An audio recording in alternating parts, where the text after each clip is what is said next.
Hi,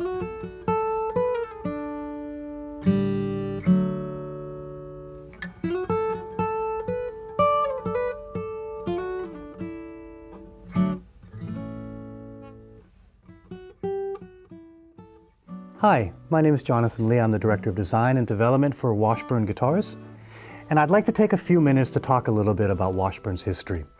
Washburn is the second oldest guitar and fretted instrument brand in America. It began in 1883 and was a partnership between George Washburn Lyon and Patrick Healy, Lyon and Healy, and is responsible for building some of the most significant instruments in the history of guitar making. It began in the late 1800s as a parlor guitar maker, as well as mandolins and banjos, and by the early 1900s we were building 100,000 instruments, which, if you put together all the other brands of guitar builders together of that era, we eclipsed all of them included.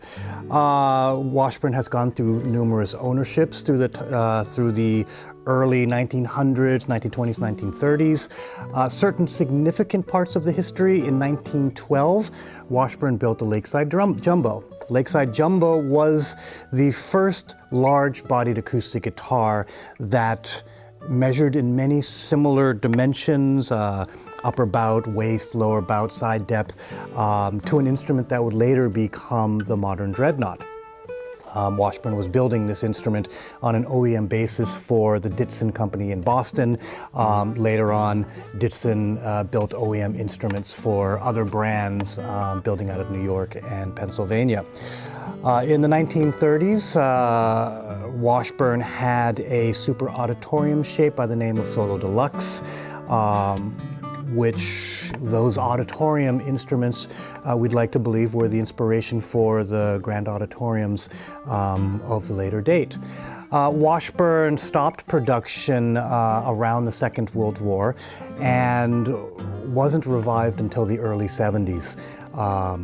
Building acoustic guitars, mandolins, as well as electric guitars, and joined the electric guitar revolution as well as the MTV Unplugged revolution, and was right there in line, being played with some of the great musicians of that time, people like Bob Dylan, Robert Plant, Jimmy Page, Jerry Garcia. The list goes on, because Washburn, with its festival series, was one of the first instruments to put successfully electronics along with the grand auditorium, plugged in, played on stage. Obviously, Nuno Bettencourt of the band Extreme penned the song More Than Words, which I believe to this date is the #1 acoustic guitar song of all time. Flash forward later on, people like Dimebag Darrell and Pantera had an era playing Washburn, a lot of the heavy metal guys. But the thing to remember about the Washburn story is Washburn has always been known as kind of a working man's, people's guitar brand. A lot of these musicians, you know, they weren't the superstars that they are today. They chose Washburn as the tool that they were playing to get where they eventually would land. And that's a lot of where Washburn stands today.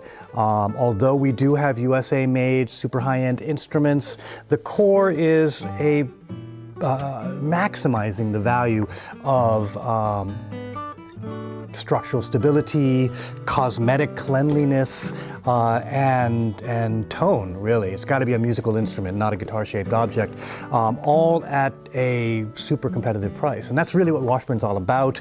Me as the designer and the builder behind this, that's really my goal of what we're trying to bring to you. And so I hope you get a chance to try Washburn. So it's 2018. It's our 135th year anniversary, and thank you for listening to a little bit about Washburn's history. Jonathan Lee, Director of Design, Washburn Guitars. For more information about Washburn and what we carry, please visit AmericanMusical.com, and yeah, much appreciated.